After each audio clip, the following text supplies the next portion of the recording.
খেলনা বাটি রান্না পরিবারে আপনাদের অনেক স্বাগত। আশা করি সকলে ভালো আছেন। আজ যে রেসিপিটি আপনাদের সাথে ভাগ করে নেব সেটি হলো দুধ পটল। আপনাদের অনেকের বাড়িতেই হয়তো এই দুধ পটল রান্না হয়। আমাদের বাড়িতে কিভাবে রান্না হয় সেটা আজ শেয়ার করব। দুধ পটল তৈরির জন্য লাগছে পোস্ত, সাদা তিল, নুন, গোটা শুকনো লঙ্কা, দারচিনি, কাশ্মীরি লঙ্কার গুঁড়ো আর দুধ। প্রথমেই পোস্ত আর সাদা তিল একসাথে মিক্সিতে বেটে নিতে হবে। আপনারা চাইলে শিল নোড়াতেও বাটতে পারেন, তাতে টেস্ট আরও ভালো হয়। এরপর কড়াই গরম হয়ে এলে অল্প তেল দিতে হবে। তারপর গোটা শুকনো লঙ্কা ফোড়ন দিয়ে আগে থেকে কেটে রাখা পটলগুলো ভেজে নিতে হবে।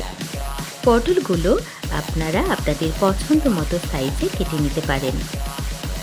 পটলগুলো ভাজা হয়ে এলে পোস্ত আর সাদা তিল বাটা যেটি মিক্সিতে বেটে রাখা হয়েছিল সেটি দিয়ে একটু নাড়তে হবে।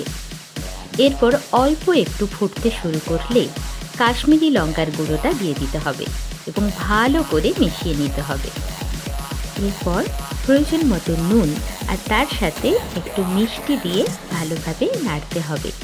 আপনারা যে কোনো মিষ্টি যেটি রান্নায় ব্যবহার করেন সেটি দিতে পারেন।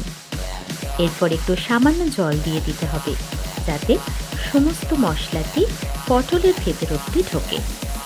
এরপর জলটা শুকিয়ে এলেই প্রায় রেডি।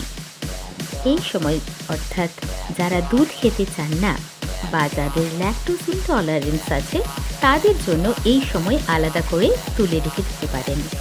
আমার শাশুড়ি মা দুধ খান না, তাই কিছুটা আলাদা করে তুলে রেখে দেওয়া হলো। এবার দুধটা দিয়ে দিতে হবে প্রয়োজন মতো আর ভালো করে নাড়তে হবে যতক্ষণ না একটা মাখা মাখা ব্যাপার আসে। আমাদের দুধ পটল একদম রেডি আর সত্যি অসাধারণ টেস্ট হয়। আপনারা অবশ্যই বাড়িতে একবার ট্রাই করবেন এবং ভিডিওটি ভালো লাগলে লাইক ও কমেন্ট করবেন। আর যারা এখনও আমাদের চ্যানেলটি সাবস্ক্রাইব করেননি তারা সাবস্ক্রাইব করে দেবেন।